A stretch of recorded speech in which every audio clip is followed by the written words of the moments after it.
This past year and a half obviously has thrown a lot more curves in navigating supports and strategies for those impacted by brain injury, both virtually and in person.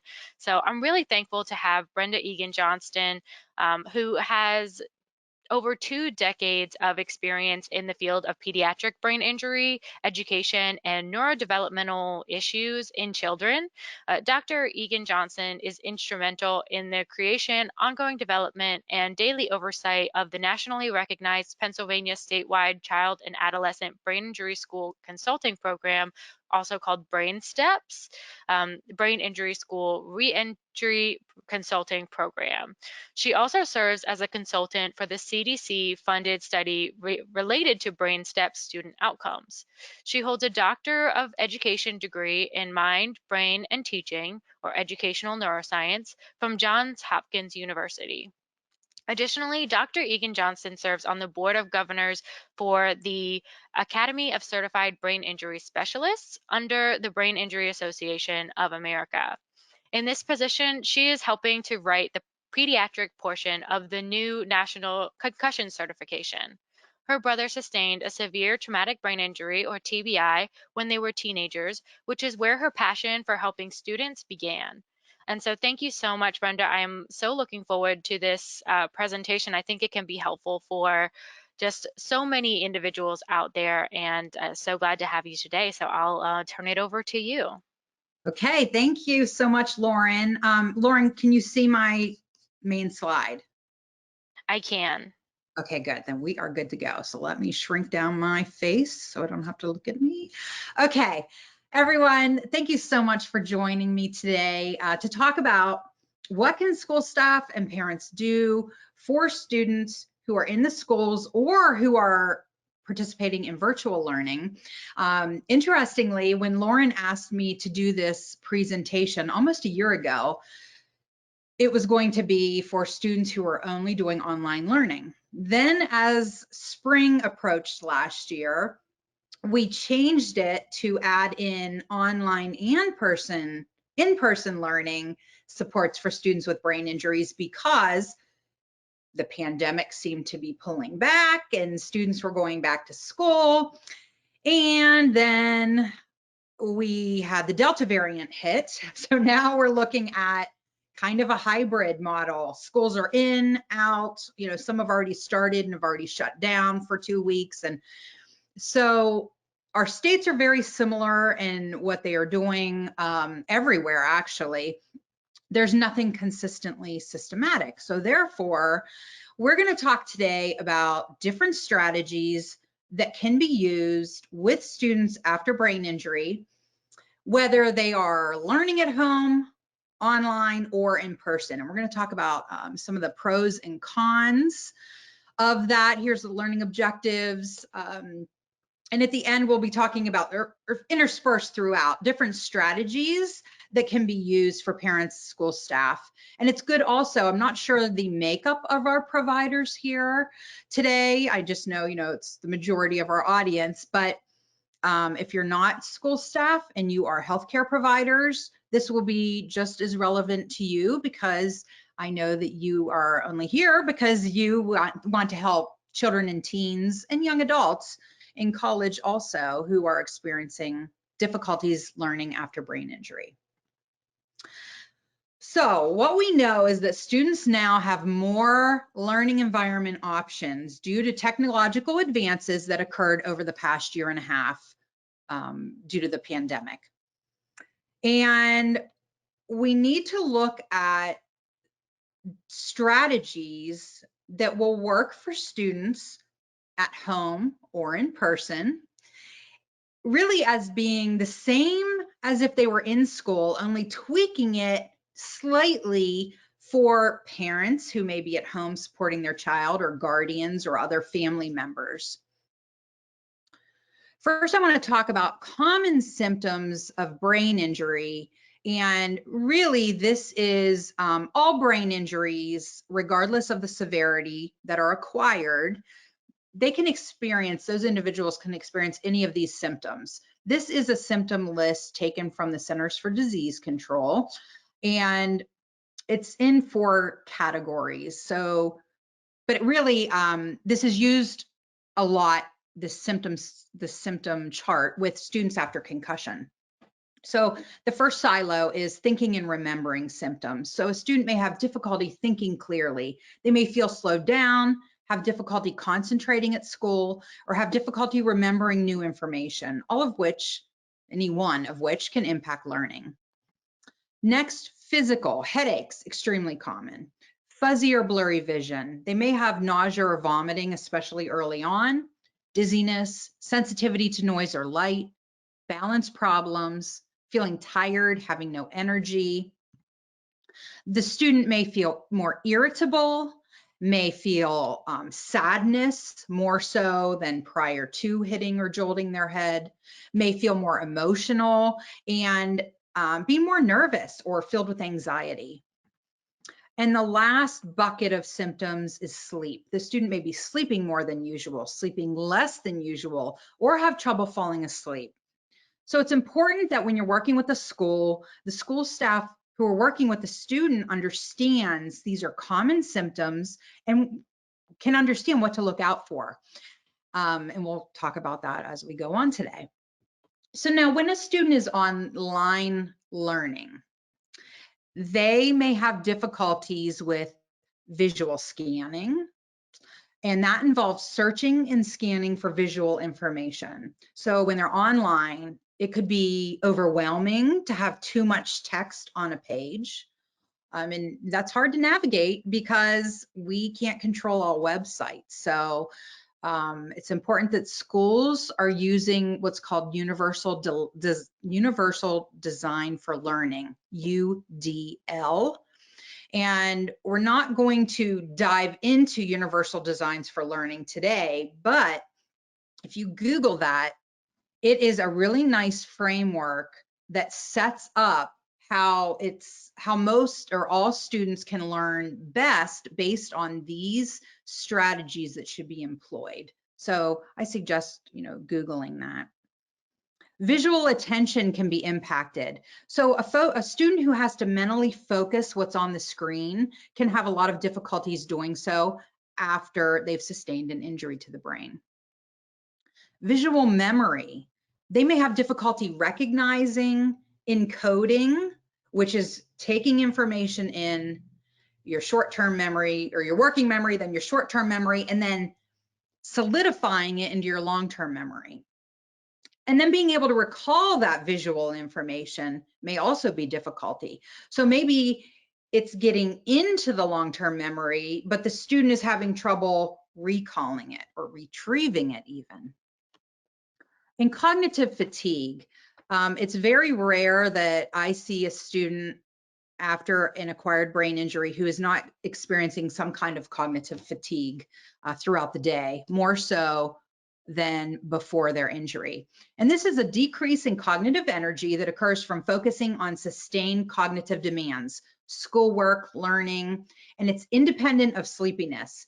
Now, I have talked to many students over this past year as part of my day job, Brain Steps, and so many students are online from 7 a.m. to 3 p.m. or 8 hours a day online.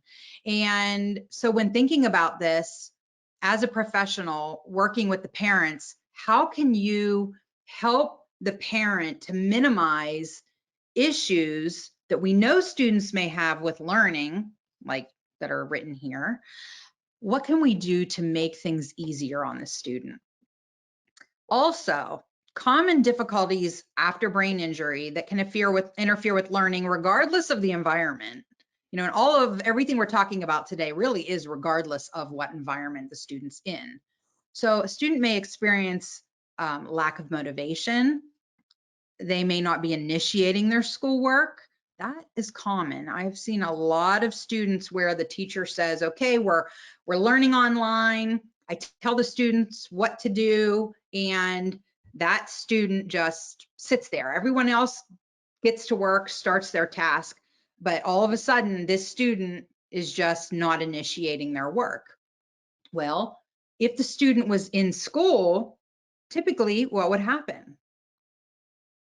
the teacher would walk over and tap the student on the shoulder, do some kind of cueing to get the student to redirect and maybe offer some cues like, okay, turn to page 34, let's get started on your math. However, it's more difficult when a teacher is on Zoom or another platform. And so these are things to think about. Organization can be difficult. Processing speed can be difficult. Retrieval of information a student knows. So then the information could be in there and they know it's there. They just are having trouble accessing it quickly. Memory issues or attention and concentration issues. Even though best practices for educating students with disabilities in virtual schools and other K-12 online programs have been identified, many teachers have little or no experience working with this population of students in an online setting.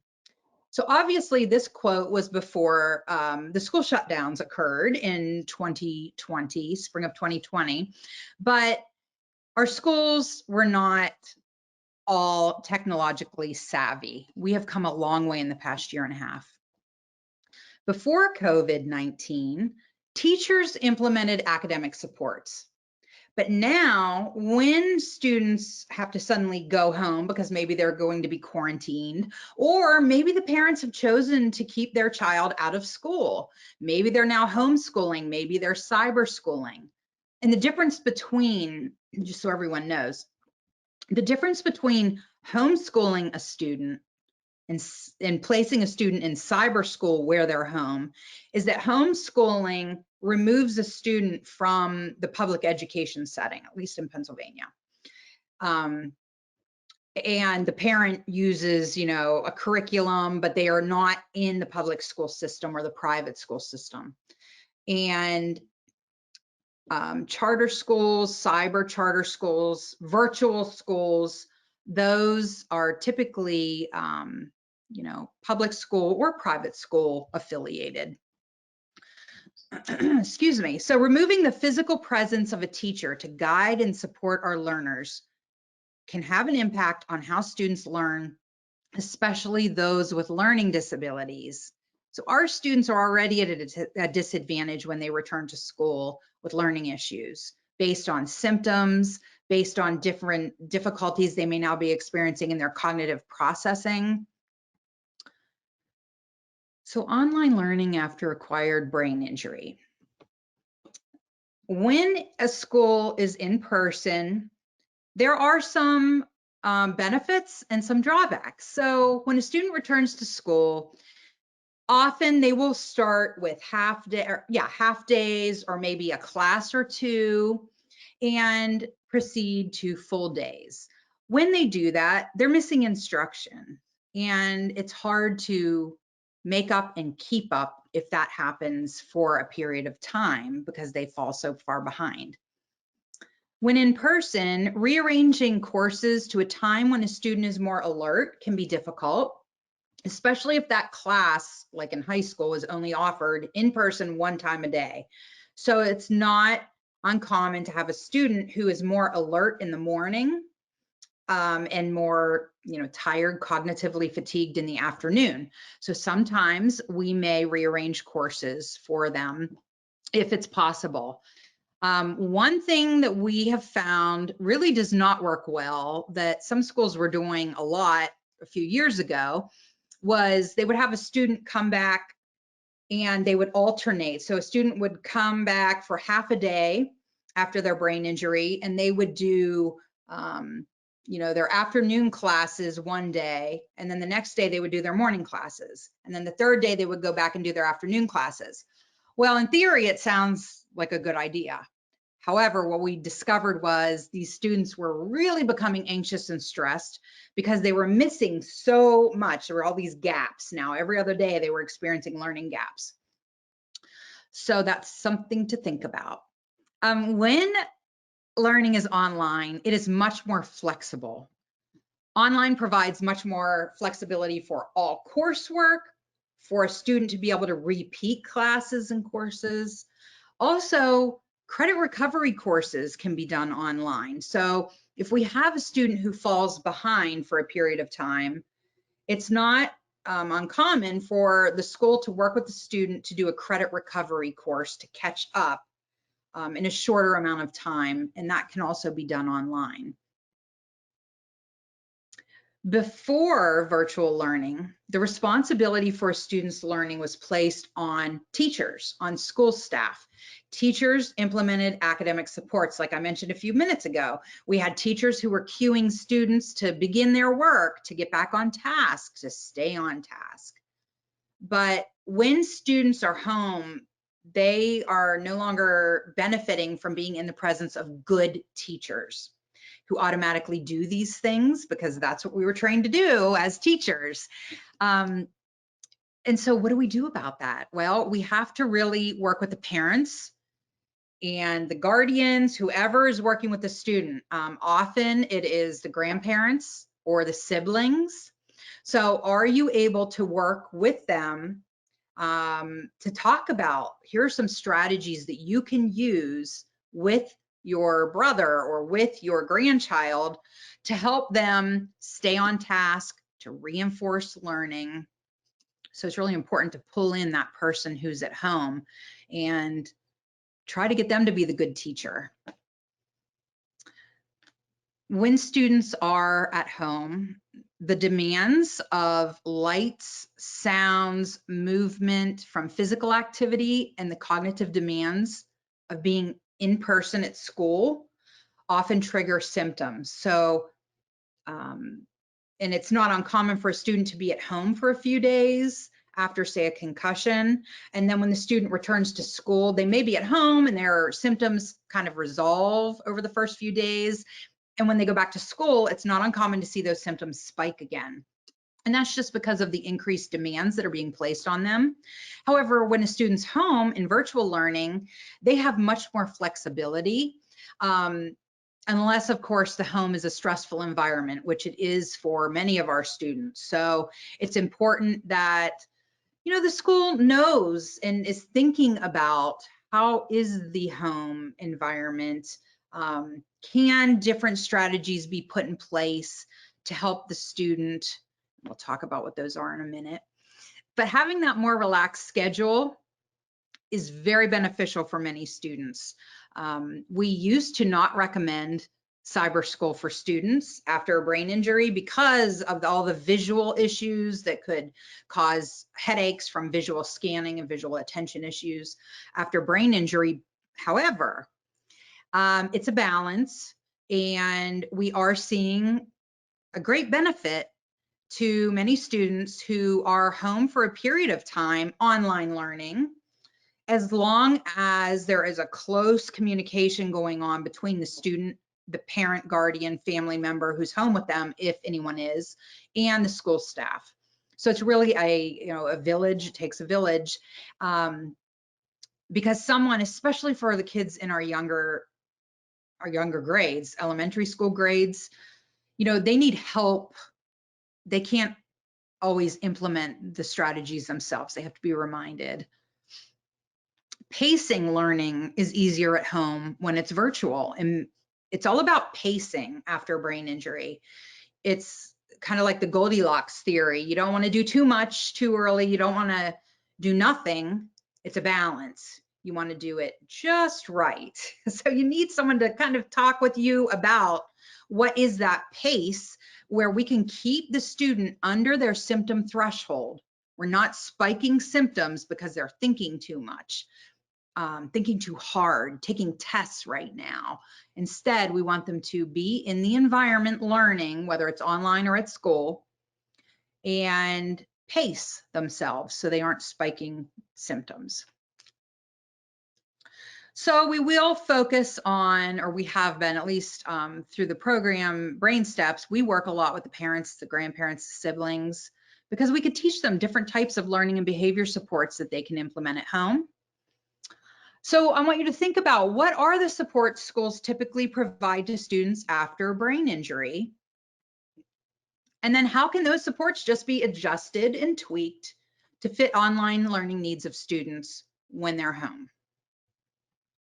And there's no formal book or anything for this. It is basically you figure out what works for the student, what's not causing them symptoms.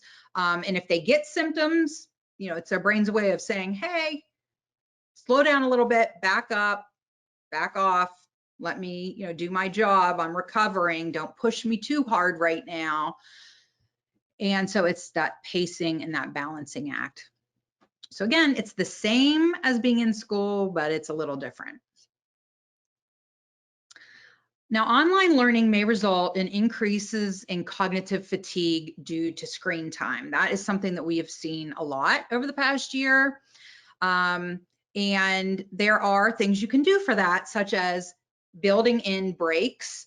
You don't want the student to wait until they need a break to take a break after a brain injury, because when they need a break, they're already having symptoms.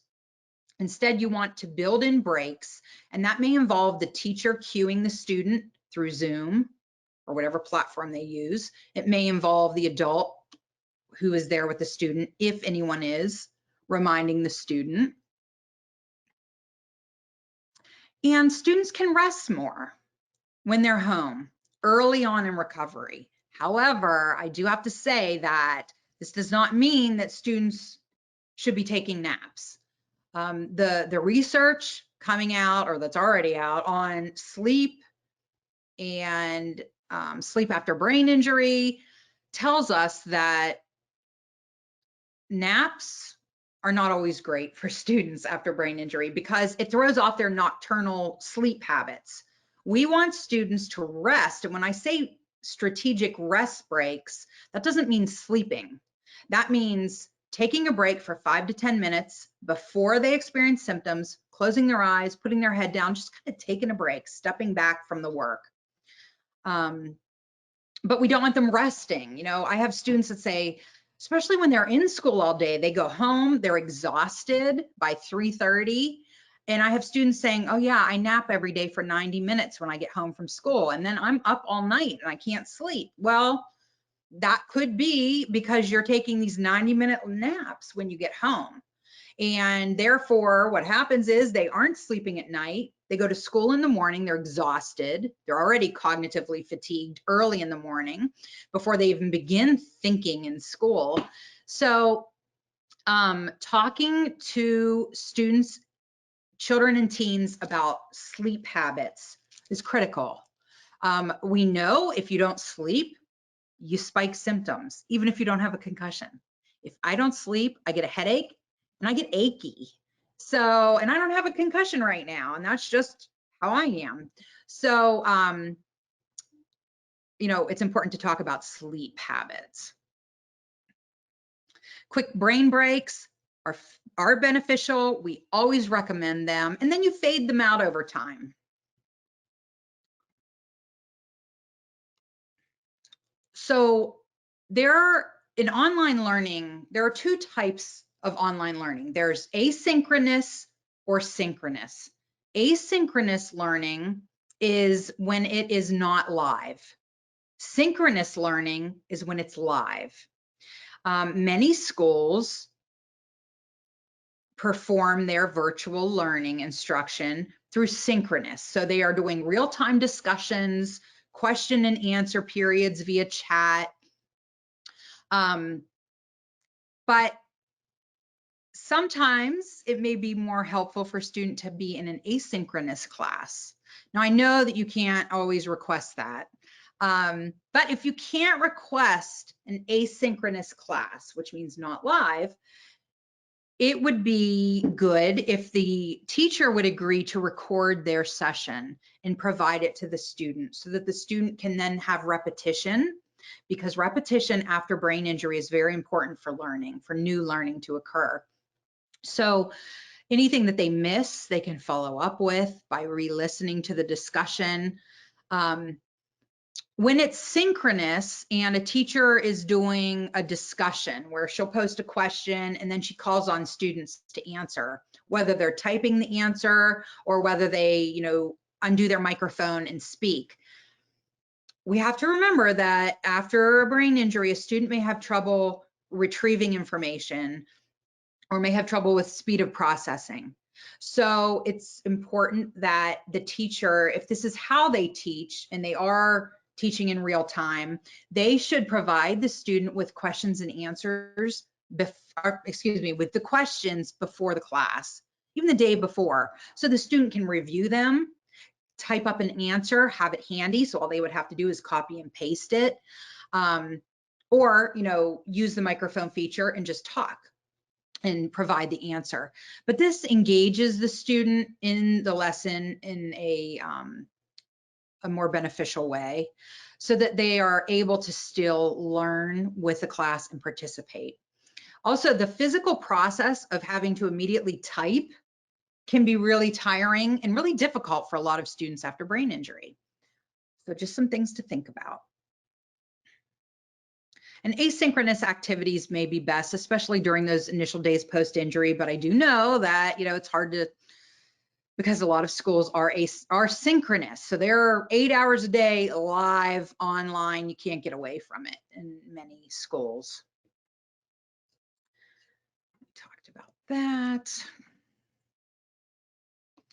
For new key learning of new key content, this is a great strategy. So the student's teacher may be willing to pre-record a lesson that the parent, the guardian, even the sibling could review prior to the lesson actually occurring online.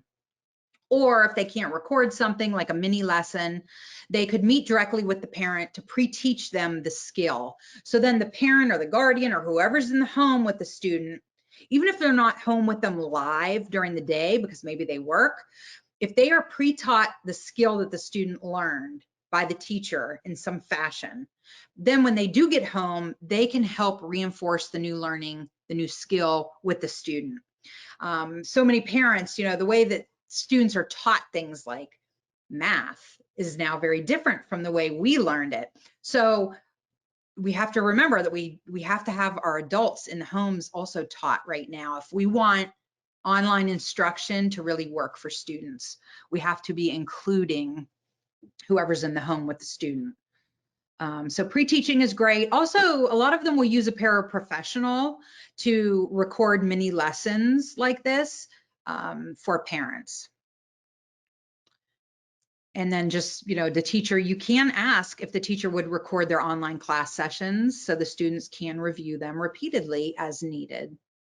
And if your school says, no, we don't do that, which some schools don't allow recording of their teachers, you could look into, could this be an accommodation that my child has through a formal 504 plan?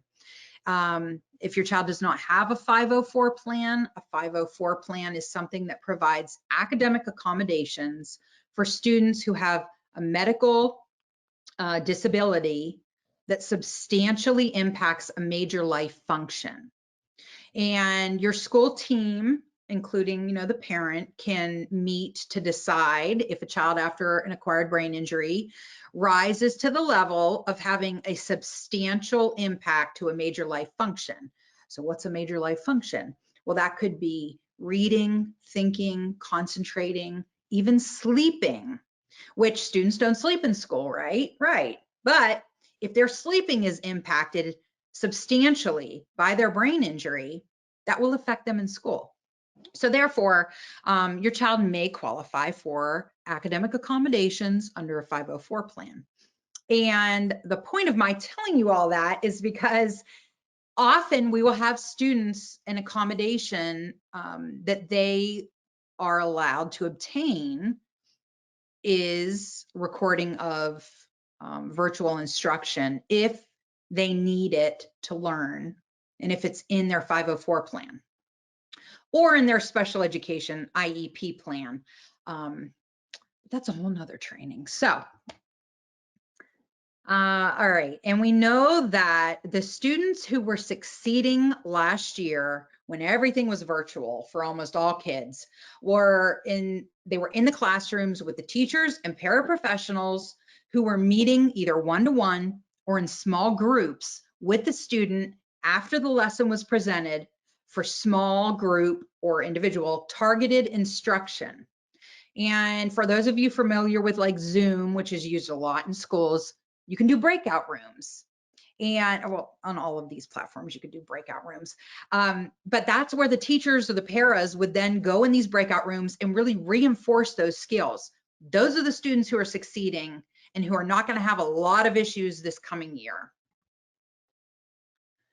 So some asynchronous learning support tools, there are so many out there. But we have email. Email is asynchronous. You send it, the person reads it whenever. Virtual tutoring. Virtual tutoring is really synchronous, but it's definitely a good option for a lot of students. There are even tutors that just focus on executive function skills. We know that students after brain injury struggle with executive functions. And so you could have a virtual tutoring support focused on executive functions. Or there are also educational therapists available. They're virtual, a lot of them. So there are different options that can be done virtually. Also, discussion forums and discussion boards. For those of you who have heard what Blackboard is, that's a commonly used in colleges for virtual instruction. Those are asynchronous. You post a discussion, the professor, the teacher posts, students reply at a later time. There are also different applications available, software applications, where you are able to block out aspects of a screen that a student's looking at online. So if it's too visually overstimulating, there is assistive technology available through online applications, online software that are relatively cheap, if not free. And there's so many out there that you can talk with your school about, what they know about. If a student gets overly stimulated visually, can't focus on the screen because there's just too much, talk to the school about how can that be presented in a better way, because really it's going to benefit all students.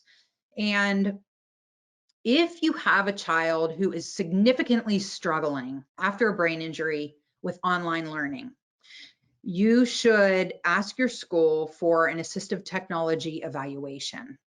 And an assistive technology evaluation is when the school or the district either performs this evaluation themselves, or they contract with a university that does assistive technology evaluations, or there's a lot of different companies. And what they do is they will then look at whether this student needs low tech or high tech options. So a low tech assistive technology would be something like a post-it note or a math number line. Those are low tech items, or a pencil grip. And then high tech items are maybe a smart pen, which a lot of our students use when they are at school taking notes. And it records the teacher's lecture. And then whenever they go back to their notes at night to study, if they didn't keep up with all of the writing, their pen can record it, or can repeat back the teacher's lecture to them. So there's a lot of neat things out there. There's a lot of software out there, but there's a lot more to assistive technology evaluations. But if a student is struggling, they should have an assistive technology evaluation, and your school should be the one that provides it. Okay, so let's skip ahead. Wait, let me go back. All right. After any severity of brain injury, we always ask that when a student comes back to school, that the teachers cut all repetition and they focus only on that day's key learning content. Once the student demonstrates mastery of that key content that the teacher needs to teach that day, don't have the student repeat it over and over and over. Move on. The reason for that is because when the students maybe doing a math page, okay? And there's 50 math problems on the page. A lot of times we'll see where it says, cut the math work down to 50%. Well, that's kind of nebulous, the 50%, even though you could just say 25. But instead of just doing that, we want to know, does the student understand what they need to learn for today? Did they learn it? And if they did learn it, demonstrate it in 1 or 2 problems and move on. Don't have them continually repeating it, because that will cause them cognitive overload. It can spike symptoms, and we really want to, keep them under that threshold of spiking symptoms. And teachers are the masters of their domain. They know the key learning content because they write lesson plans. So they know what has to be taught that day. It is hard when students miss school and you ask the school in a meeting with all the teachers, okay, to help the student make up work, can you cut all of the fluff? As a prior teacher, special education teacher, everything we teach is needed. However, when you drill it down, there are things that must be mastered each day. And then there's other things that don't need to be mastered each day that we kind of throw in there because it's important, but we don't necessarily have to have the student learn it so that they can move on to the next higher level. Something that helps students regardless of the environment they're in, and it helps all of us, even adults, are worked examples or exemplars. So what that means is, if you ask a student to do a project, show them what the end project looks like. Because if they can see it and visualize it, that helps so many. But if they can't see it, it's, for many students, they can't get a grasp of it. Like, what is it? What is the project supposed to be? For math, a worked example would be a math problem, maybe that involves formulas, and the teacher would actually have it all worked out with the answer for one. And then the student could use that as a guide when they're working on problems at their desk. It's a cueing system, which we know helps students after brain injury. So worked examples, I need worked examples all the time because they help me so much when I'm required to do something. Also, use this time of this unknown for helping increase our students' self-advocacy skills.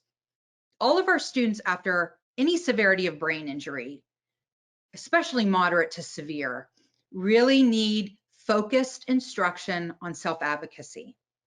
So use this time when they may be in hybrid environments or home online learning. If the student has a learning issue that requires the teacher's help, have them figure that out. And then how can they contact the teacher for help? This sounds so easy, right? I cannot tell you how many students we have worked with this past year that told us, I didn't understand something. And we say, okay, so what did you do when you didn't understand something? Nothing. I just didn't turn the work in. I didn't do it. Okay, so this is a prime example of we need to teach our students how to self-advocate. Do I understand what I need to know for today? And if I don't, how can I contact the teacher for help? If the student's in school learning, it's easy for some students. They raise their hand, they go up to the teacher's desk, the teacher's in that environment. If they're online, we might have to walk them through a new strategy. Okay, so can you email the teacher? Yes. Can you message the teacher through Zoom? Yes. Can you call the teacher? Yes. So really focus on working with the student and how to self-advocate for their needs, because a lot of students are being left behind simply because they are not asking questions about, I didn't understand this. How can I learn? How can I learn what you just taught us? And it's a simple strategy. This is a parent quote. My daughter has a horrible time with online school. She has to simultaneously navigate the school's course website, Dropbox, the online course schedule, and then Zoom for group projects. Throw in having to figure out how to open Word documents to type notes, download PowerPoint slide handouts, print them out, remember where all of the microphone and video camera buttons are, and make sure she's still participating enough in online chats for class participation grades in every class is just too much after brain injury. And I agree. For many students, this would be too much after brain injury. So the mother laid it all out nicely here. She said everything that was going on that was, you know, kind of an issue all at once, overwhelming for the student who was having trouble organizing. So if I was working with this student, I would say, okay, let's break this down. How can we streamline things? Can we streamline things? Can we put links on one page rather than having them all over the place? What can the teacher do to streamline things for this student? Because it can be overwhelming and can cause significant cognitive fatigue because there are so many different websites involved in so much of a student's daily online learning. In many schools, not all schools. Some schools have it mastered where they're very, very succinct, to the point, and it's very nicely organized. Others, it's a nightmare. So just work with your teacher. You know, teachers are here to help. Okay, so this is a nice desktop. It's organized because you don't see anything, right? So everything has a place on this computer. This is how it should be, but this is how it looks like for many of our students after a brain injury. They might have trouble organizing. And if you think about it, of course they would, because did someone ever instruct them and strategically teach them how to organize online files? Most parents don't know how to organize online files, not most, many. So schools should teach students how to save files, how to save them so you know where to retrieve them. It's not something that's just intuitive. It needs to be taught. And this is a simple strategy for organization that can really help a student. So that they have an organized filing system. They can retrieve things, they can store things, and it would help them not feel as overwhelmed. And as you can see, this is a strategy that would benefit any student, regardless of whether they have a disability or not. So we have to talk about mental health because mental health issues are prevalent after brain injury in students. So we know that online learning may increase student social isolation. We found out, you know, researchers are already publishing things over the past year talking about the mental health increases, the mental health needs in students. So think about creating some kind of virtual support network for the student. It can be one person. Could it be with their peers or a support group? A lot of brain injury associations now offer, state brain injury associations offer online virtual support groups. And there's a lot of nonprofits even that offer this for individuals now with brain injury. Are there other students in the school who have gone through brain injury recovery who you could partner up with this student to give them hope? You know, that's what we have to remember. We have to, when working with students after a brain injury, we have to give them hope. We have to let them know that, you know, I'm going to be here to support you. I understand brain injury. I understand what you're going through, and I am not going to leave you. I'm going to be here. I'm going to be a consistent person at your school who will help you navigate things. For students with concussion, we should be telling them we expect you to recover. We don't expect this to last long. For a small percentage of students after concussion, it will last long. For a smaller percentage, it may be permanent. However, we need to give all these students hope. So always be thinking about how can you keep the student engaged with their peers and friends while they're at home learning. Online learning may also decrease student mental health issues. So it can increase them and it can also decrease them after brain injury.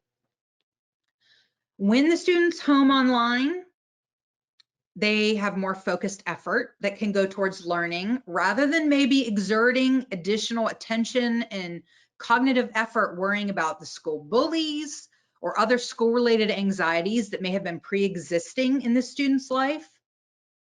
Because we know that for many, many, many students, this is an issue. Bullying is an issue. So for them not to have to worry about that can take a lot of pressure off of our students. Online learning may also increase student mental health issues, but luckily mental health services are now being offered via telehealth in most, if not all areas. Although, rural areas, they do have trouble with access still, I'm hearing, in many rural areas. Also, individuals without transportation in the past may now have access to these online mental health services. So connecting a student, serve as a connector. If you understand brain injury and you reach out to a family and let them know, like, hey, I'm here to help support your student, that goes so far because the parents and students often feel so alone.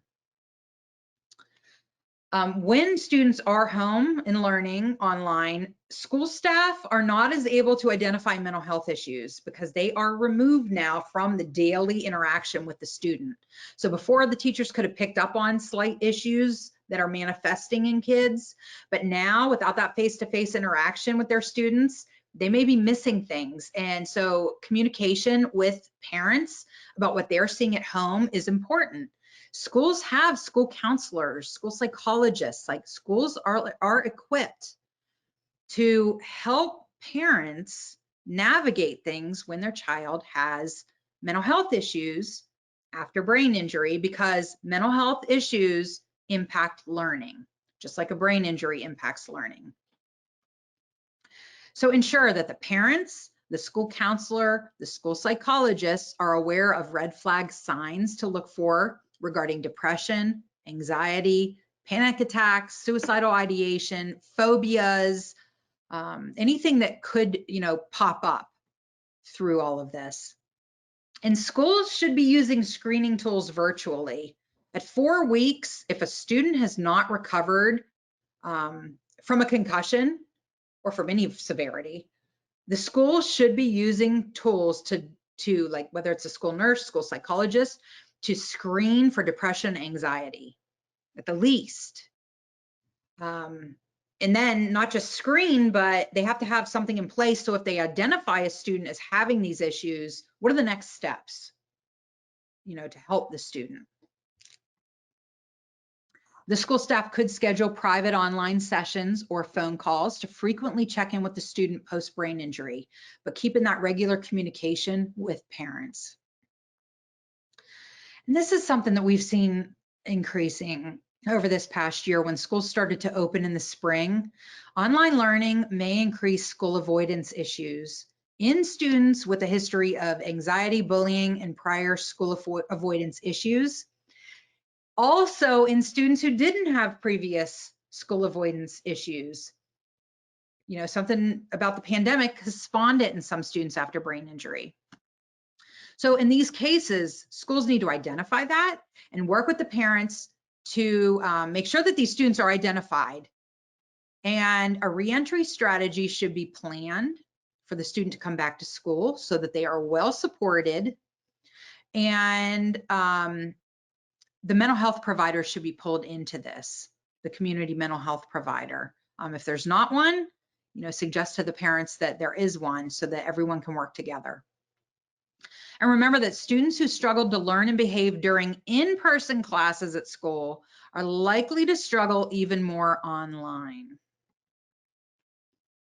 Now, the one benefit of everything technologically switching, pivoting to being online last year was that it was so much easier for the student, the school, the parent, healthcare provider, and the athletic trainer, if the student was an athlete, to meet virtually as a team.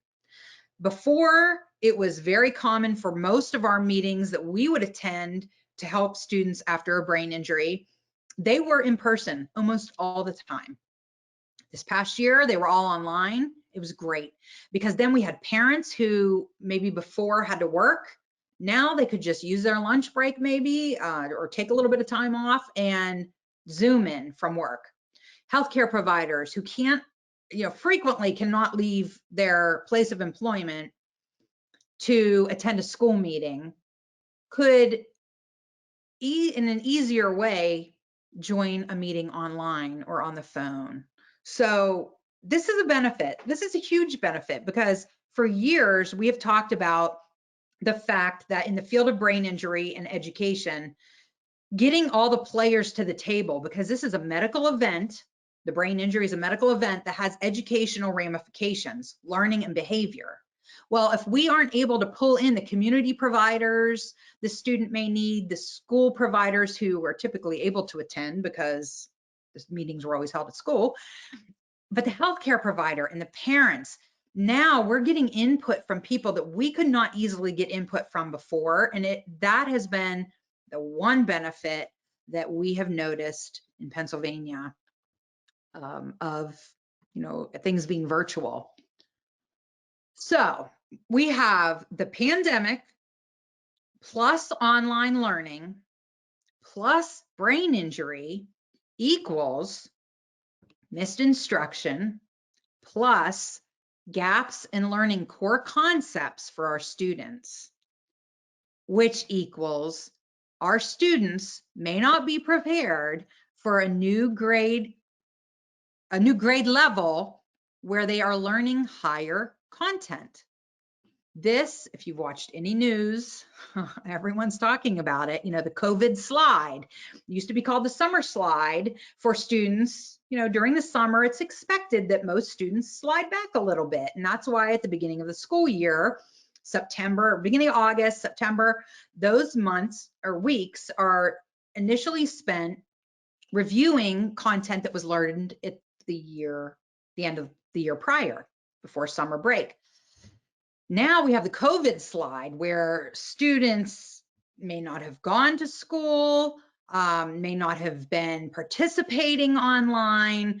A lot of schools don't know where some of these students even are, who have now opened this fall already. A lot of their students haven't returned. They're trying to account for them. And we have this slide of all students, almost all, aren't where they need to be. And it's a huge problem. If you put a brain injury on top of that, it's even more difficult. So what do we do? Well, to throw something else in the mix, the most vulnerable students are students who are in critical transition years. They may experience the most significant long-term impacts from COVID-19. This includes kindergartners moving into first grade, students starting middle school, and those starting high school. Many schools are also grappling with double transitions this fall, like 9th graders entering high school alongside 10th graders who missed an in-person freshman experience. And then for our students, if you add an acquired brain injury to that, so a typical transition, we know that after brain injury, students struggle with transitions in general. Big transitions like going from school to school, 8th grade to 9th grade, school buildings, middle school to high school, or little transitions can even be hard for our students to navigate, such as going from reading class to math class. So knowing that after a brain injury, transitions are difficult, and knowing that now we have more of an awareness of the critical transitions that our students who don't have brain injuries are struggling with. It's just really something to keep in mind. And again, what do we do for these students? So now we're going to jump into what do we do? So when students struggle to catch up and keep up after a brain injury. So we know that catching students up when they have fallen behind, we know what does not work. And what does not work is retention, holding a student back. So if a student, doesn't do well in 3rd grade, When I was growing up, they would fail and they would get held back and they would have to repeat 3rd grade. We know that that does not work. That is it's proven in the research that it does not work. Social promotion does not work. So social promotion is when you move a student from grade to grade with their peers, even if the student has not satisfied their academic requirements. It's not effective, and schools will do it to keep the student with their peers, thinking that that social emotional piece will help, but it's proven not to work. And then this one surprises a lot of people. The third thing that does not work is remediation. So educators knowing that retention and social promotion doesn't work, they often turn to remediation. I'm sure everyone on here has heard of remedial school, remedial work, remedial strategies. It's a common term. I mean, all schools use the term remediation to some extent. However, we know now that retention or remediation is not effective. There's compelling evidence that now tells us that it's not effective. So what do we do? What do we do? Now, these are what schools have done historically if a student falls behind. Some of you may have heard that we know what works now. And what works is something called accelerated learning. And accelerated learning is a strategy that does not look back at instruction that the student missed. So for instance, last year may be a wash for many students. And our students after a brain injury may be really struggling. And when they enter school this fall, the new learning that they have to learn without some kind of support, they're going to continue struggling.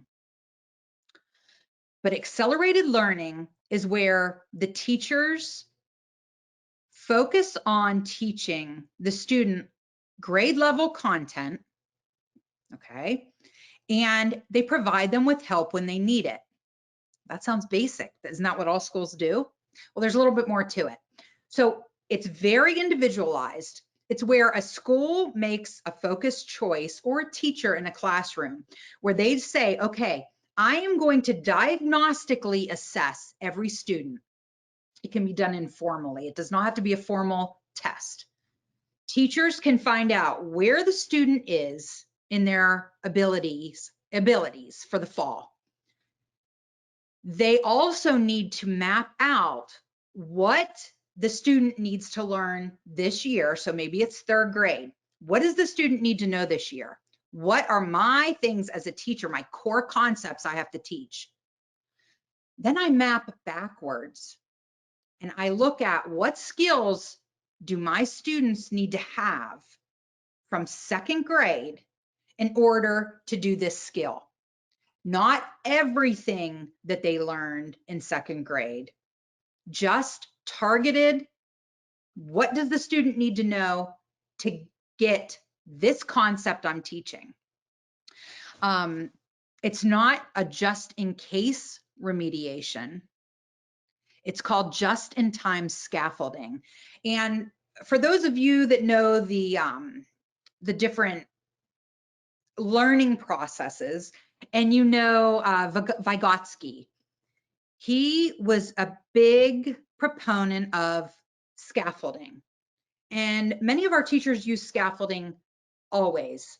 It's a cognitive theory of learning. And scaffolding is where you take a student to the next level of learning by being the more knowledgeable other, or the teacher, or even a peer who's slightly ahead of the student. And you scaffold that student's learning by providing them ongoing modeling and step-by-step instruction until you can fade your scaffolding and the student can do it over time.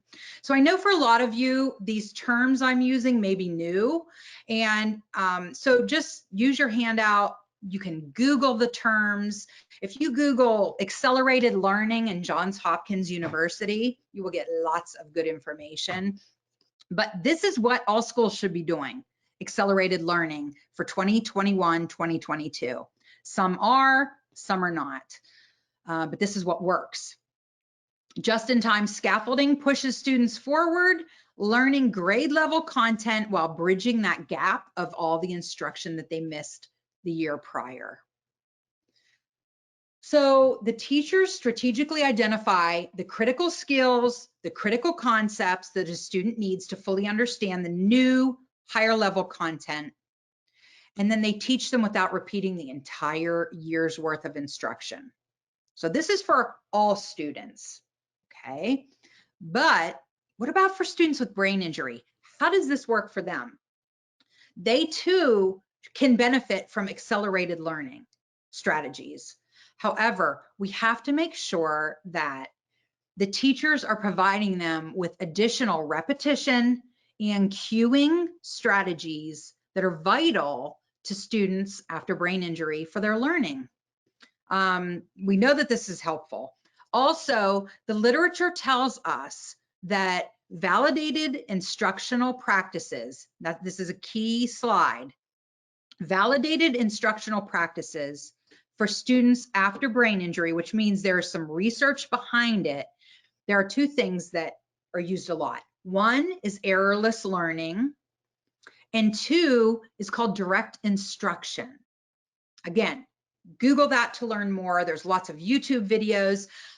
School staff may or may not be familiar with these two terms. However, they are simple processes to learn to teach a student following a brain injury. And direct instruction, there are actual curriculums that your schools probably are using that are based on direct instruction teaching strategies. For instance, a common one that many schools use across the United States, they use with many students with disabilities, is called the SRA. I forget what it stands for, but SRA curriculum for reading, math, language arts, and they use it for students with disabilities. However, there is some validation behind it to use with students after brain injury, because it's a lot of connecting to background knowledge before you learn something new. It provides a lot of almost errorless learning, where you help the student to solidify the correct answers without allowing them to guess an incorrect answer, which tends to stick, according to Dr. Mark Yelvisaker, which is errorless learning. So we talked about accelerated learning strategies. What also works, there's two other things. First is called micro-teaching and micro-learning. Micro-teaching focuses on micro-learning, defined as learning that occurs in small chunks and in short spans of time. So even though micro-teaching and micro-learning, that's a new term for many people, if you look at this sentence, defined as learning that occurs in small chunks and in short spans of time, that's a common accommodation that we've been making for kids after brain injury for years, 30 years. Break it into small chunks, shorter spans of focused time. So it's taking the teacher or the paraprofessional and doing a small group lesson. It can be in person, it can be online in a breakout room, but doing a small focused reteaching to make sure that a student understands the core concept.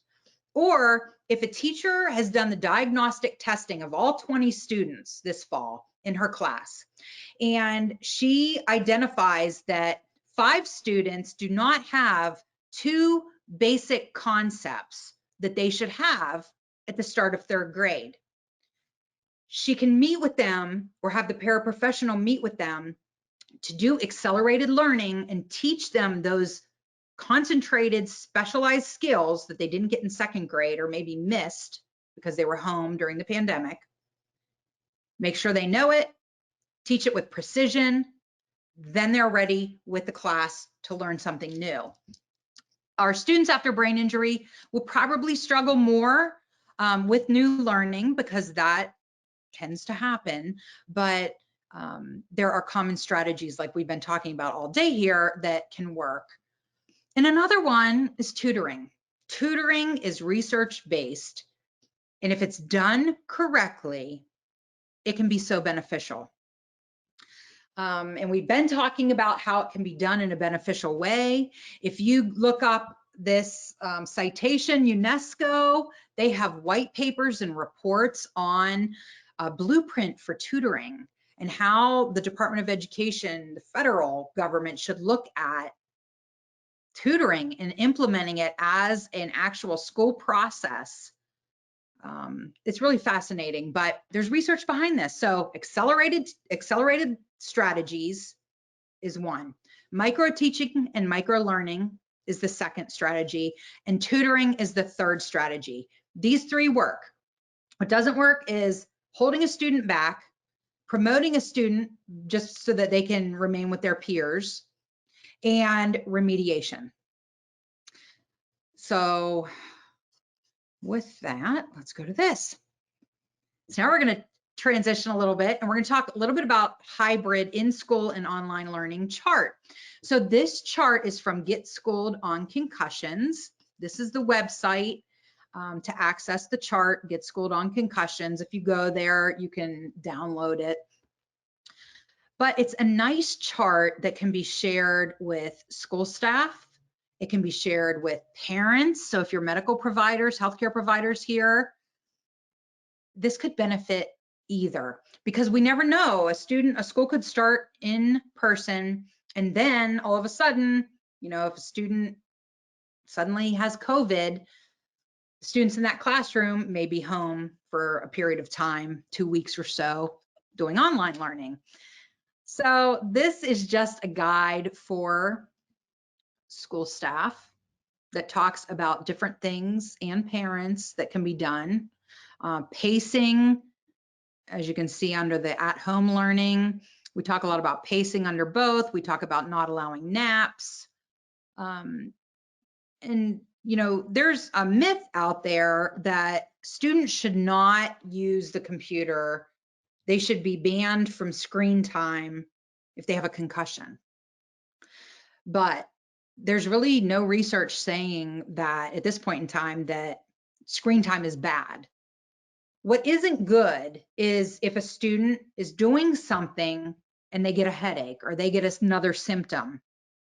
We talked about this in the beginning. That means the student should stop what they're doing, take a rest till that symptom goes away, then try again. But we need to, okay. So I just lost my train of thought, but too much screen time. Oh, screen time. Okay, so it's not that students after concussion should be restricted from screens, computer screens, TV screens, phone screens. It's that they should pace themselves, stop what they're doing when they get a symptom. They should not be, it should not be removed. Like as a parent, I would not tell my child, you are not allowed to text at all while you have your concussion. That is, there's no research behind it. And instead, I would tell my child, okay, you have a concussion. This is what it is. This is why if you get a headache, you want to stop what you're doing and take a break, because I want you to recover quicker, potentially. I want you not to have symptoms.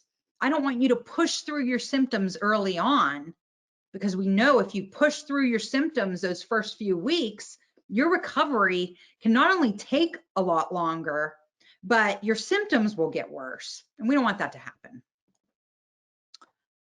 Okay. This is one I want to go over. So again, this is on that same chart. I just broke it down into different slides. For in school, schools usually restrict a student with a concussion from physical play in PE, recess, or school-sponsored sports. And this is to reduce the risk of further head injury. And that's a non-negotiable. All of our high schools have, should be following the return to sports concussion law, because all of our states have that now. So schools for the most part, are usually following this rule. However, parents, if a student's at home learning, the parents need to restrict a child from physical play in home PE class, or excuse me, in home PE class, so they're at home doing PE, home recess, and recreational sports. Only safe cardio activities should be allowed. You need to talk to the healthcare provider about this. I'm not going to give guidance on that, but your healthcare provider can. And this is non-negotiable. So for students, we need to watch their physical activity so that they don't hurt their head again at home. And another strategy that's helpful is if parents create a wall schedule. The students should be following a consistent schedule, whether they're at school or at home. The parents can create a wall schedule for a student learning online that has a routine. Keep the child structured in a structured environment. We know that school is the best place for a child after any severity of brain injury because it helps during what we call, school rehabilitation. It's just a structured environment which promotes being social, it promotes new learning, and that's healthy and helpful for a student. However, if a student's at home, we want to keep that same structure. Consistency is key.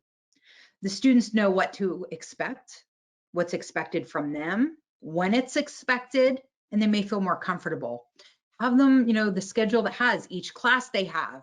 Why? Well, if they're on a Zoom for 8 hours, it may be difficult to remember what class is when, where the Zoom link is. Providing them with cueing, whether it's on a school chart that you put at home, a wall chart, or even a separate document on their desktop with all the links in one place for each different Zoom room for their teachers.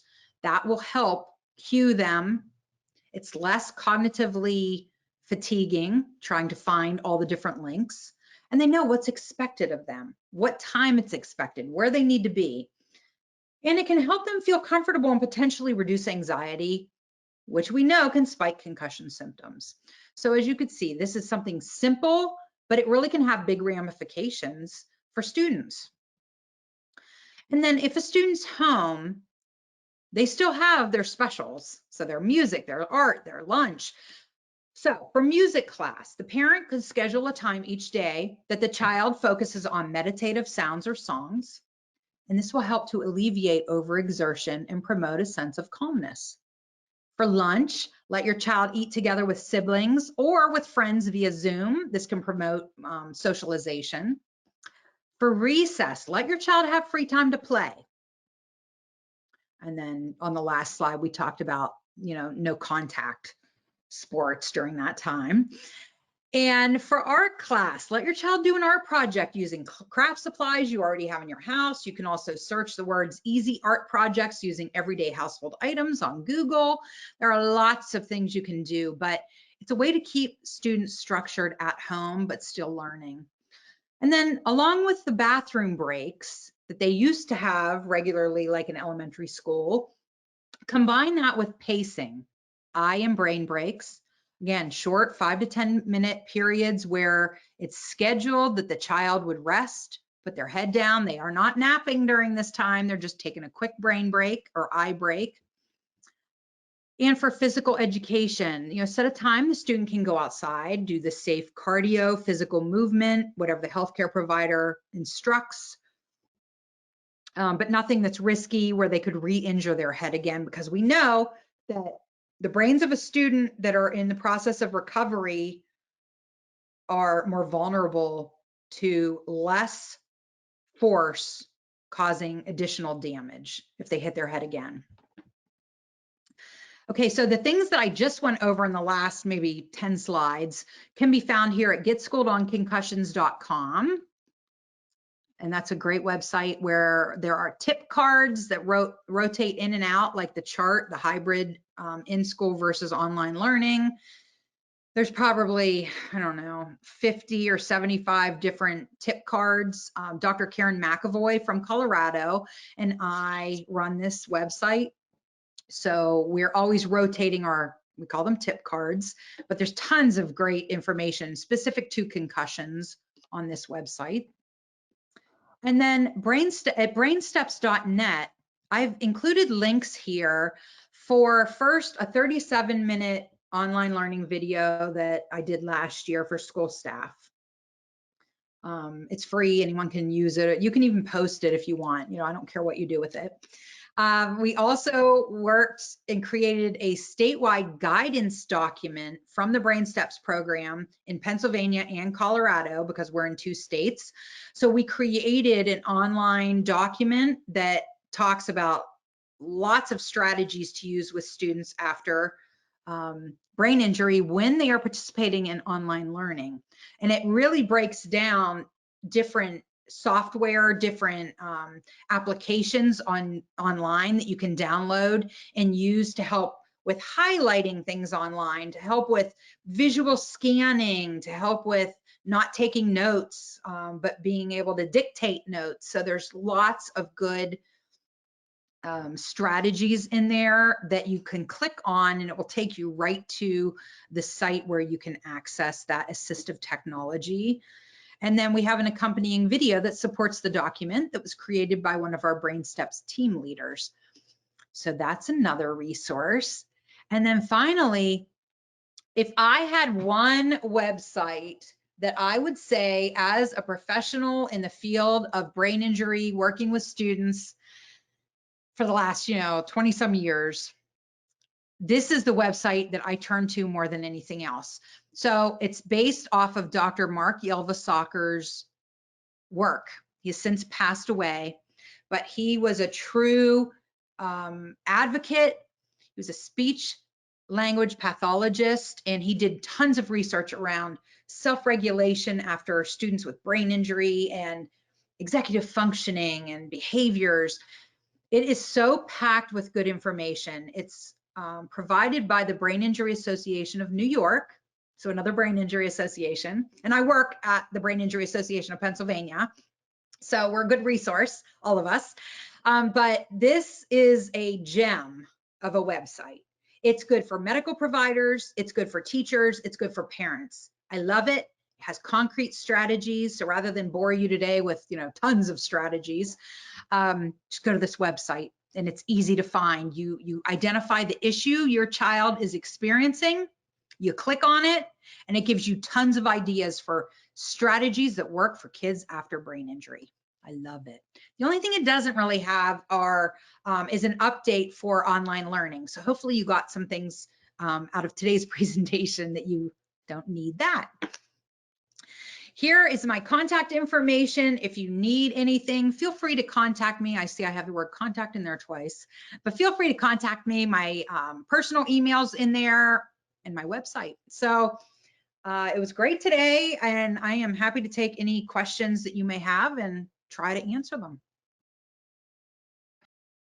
Excellent. Thank you so much. I know I learned a lot throughout that presentation. I think it covered a lot of gaps that, in this new world as we traverse the virtual nature of any sort of content or learning that's consumed. So even, I know that there's a lot that we could learn for, virtual day programs or residential facilities. So not even just like looking at school, but I saw a lot that we could sort of look at the entire brain injury community as a whole and learn how to, utilize the virtual platform. Feel free to put your questions in the question box. I'm going to read one here that we received. I'm trying, so this person is trying to help a senior with a recently acquired traumatic brain injury or TBI get tutoring support, as well as locate financial support for tutoring and other services, because the parents just make just enough money to not be eligible for SSI or Social Security income. Do you have any resources to be able to find TBI specialized virtual tutors or any sort of financial assistance scholarship opportunities that you know of? This is the hardest part about being in the field of brain injury, is trying to find funding for resources like this. Things that cannot be billed for medically in healthcare, we have trouble finding funding. Sometimes a school will provide tutoring. In my experience, that doesn't happen often.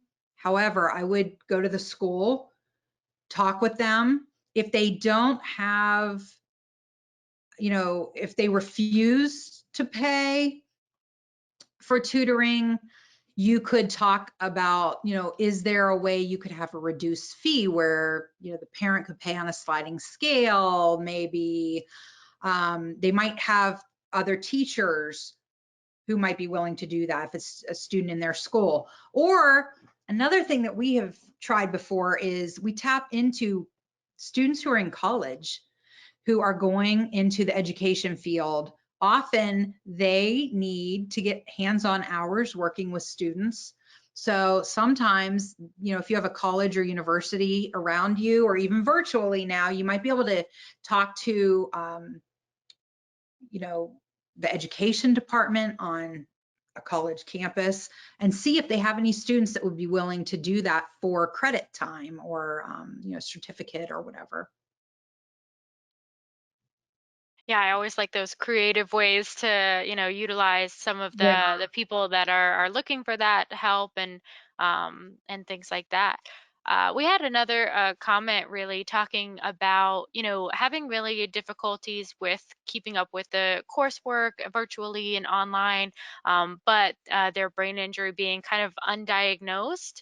Can you talk a little bit about sort of the disability support systems that are put into, the different educational structures that, might get people connected to specific accommodations?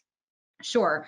So I'm not sure what state you're from, but the federal government does provide, like every state has educational laws that their teachers in public schools have to follow.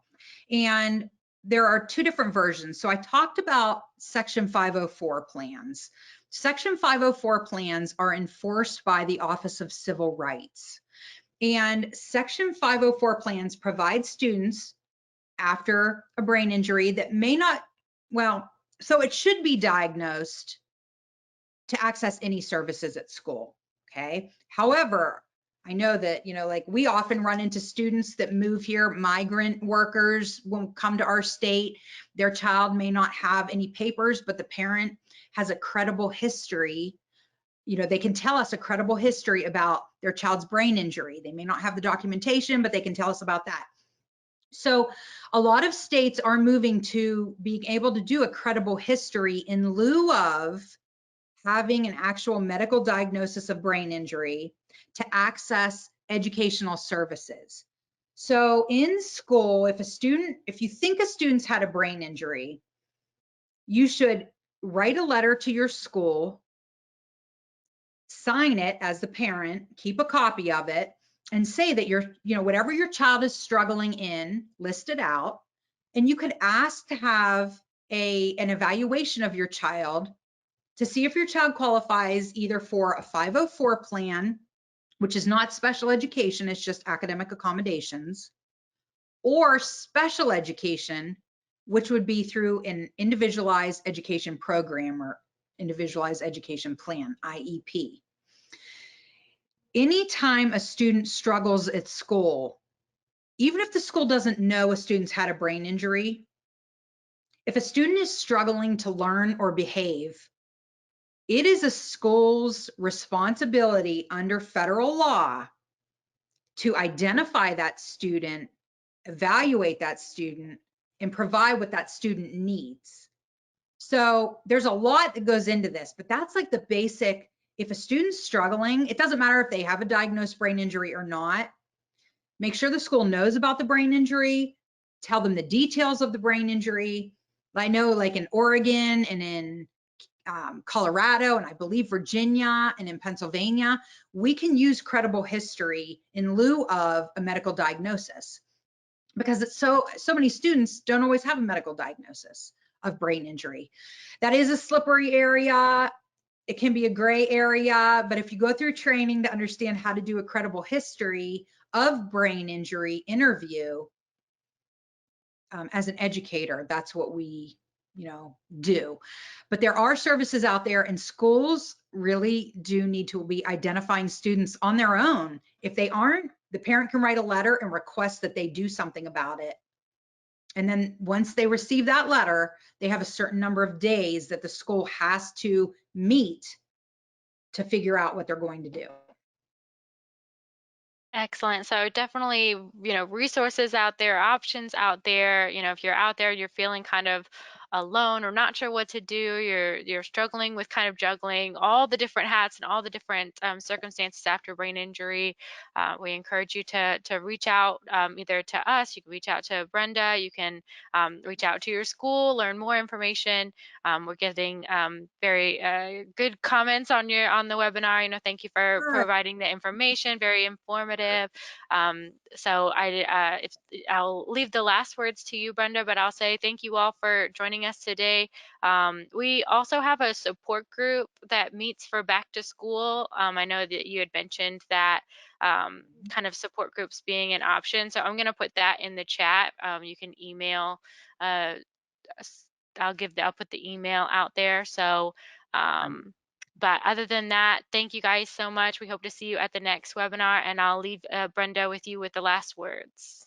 Well, I want to thank everyone for being here today, because you obviously care about children and youth after a brain injury, and that's close to my heart. And so I would be happy, if you ever have any questions or anything. But also, I do have to plug, because I think it's so important, since we have professionals here, if you do not have your certified brain injury specialist certification through the Brain Injury Association of America, I highly recommend getting it. You can go to the website and look, just Google it. I'm a big Googler, if you couldn't tell. But the CBIS certification is great to have. And I'll tell you how I use it. When I get calls from parents or anyone from other states, I don't know resources in other states, but I know that I can go to the Brain Injury Association of America's website, pull up the list of people, providers, educators who have a certified brain injury specialist certificate on their website based on state. And I give that to whoever's calling me, because I don't know the resources in your state, but I know a way to find out who at least has a baseline knowledge of brain injury that I can refer you to. So that is my plug. I think it's very important to have that. And thank you. Excellent. Yes, I definitely agree. And we actually at the North Carolina, we host a class for our CBIS training to help you prepare. So I'm also going to put that website in the chat. So if you're interested in taking one of our training courses to get you prepped for the test, we're happy to have you. So thank you so much, Brenda, again, for this wonderful presentation. I'll be sure to get it, the recording as well as the handouts available next week on our website. So if you're interested, go ahead and take a look at that. Be sure to grab the survey once this platform closes. And if you want a certificate, you can get that in your follow-up email, or you can request one with contact hours on our website. So thank you guys so much. Have a wonderful day. Thanks, Brenda, again. Have a good day. Thank you. You too. Bye. Bye.